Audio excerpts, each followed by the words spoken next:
Hello guys and welcome to Motorbeam.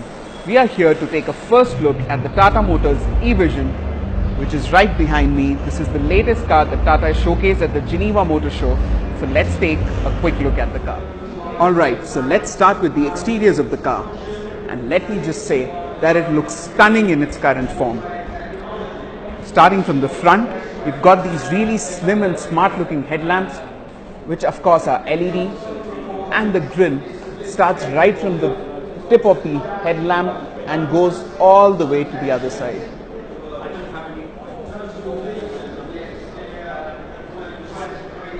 It's got these amazing and huge alloy wheels, which I'm sure are just for the show car, and the actual car would come with smaller wheels, which are definitely more practical for our roads.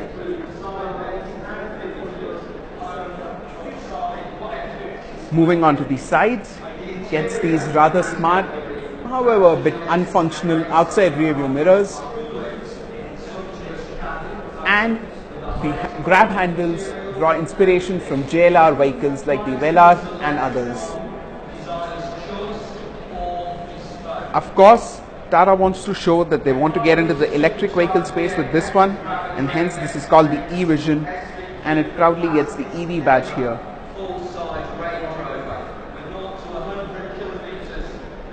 At the rear, you again have slim looking tail lights and a rear diffuser.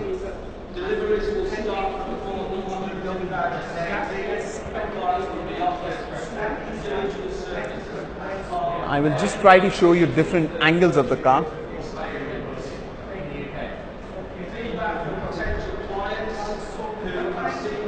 The car here on display gets a glass roof.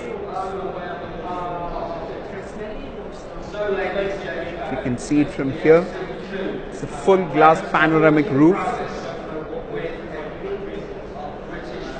and the interiors look rather interesting too. And just like that, we are inside the car now.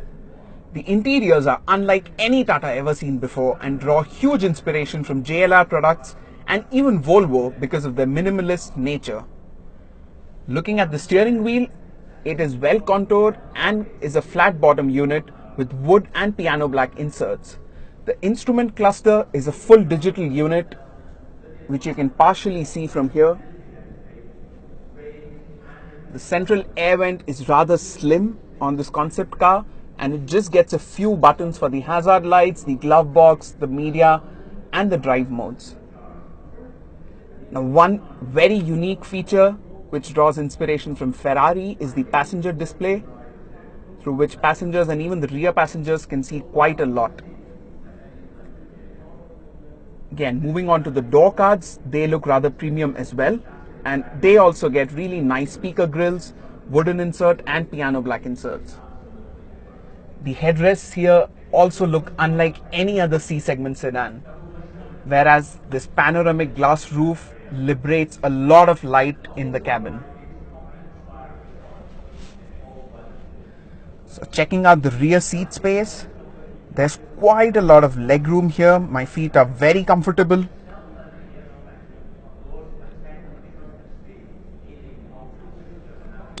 And there's an interesting central armrest as well, which seems to have space for rear seat controls, which may be added at a later stage.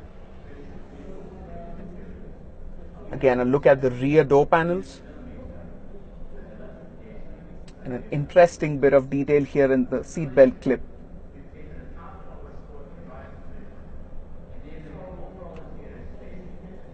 To improve the sound experience, Tata seems to have added a speaker at the top of the roof as well.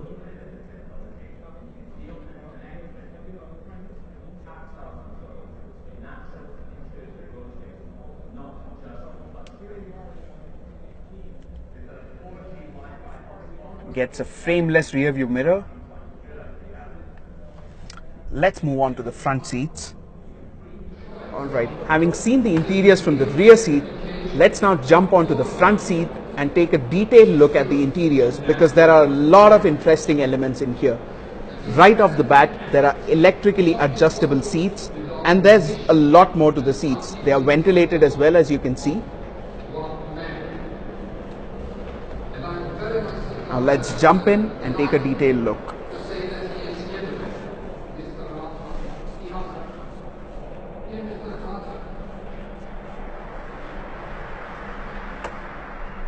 So here is the instrument cluster in a lot more detail.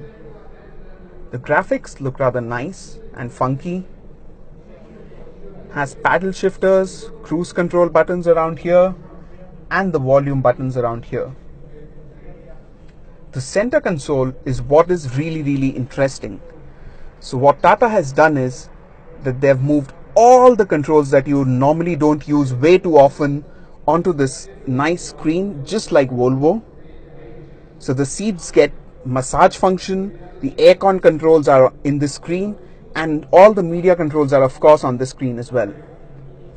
The vents, now the vents are rather interesting too. They are not the conventional vents, and they are based on the Dyson principle, which a lot of you would have studied in physics. The secondary display, you may be curious what all does it do. So it can show you all the information that you don't normally need while driving. So it can show you the navigation details if the passengers want to take a look at it and guide you. It can show you the music information, your social media feed, the weather information, and a lot more information. So it really opens up quite a lot.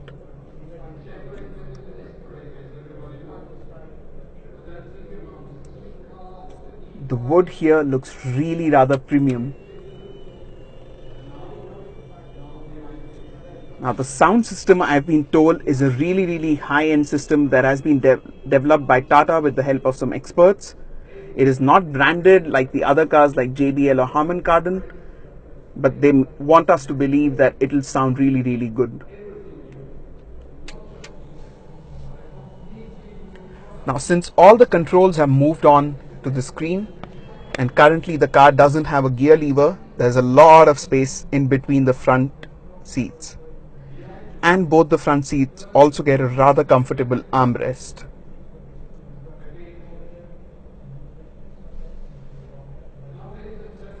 So guys, that is all about the interiors. Alright guys, that's it for this video. It was a quick first look at the Tata Motors e-Vision. If you like this video, press that thumbs up button and subscribe to Motorbeam for more such videos coming from the Geneva Motor Show pretty soon.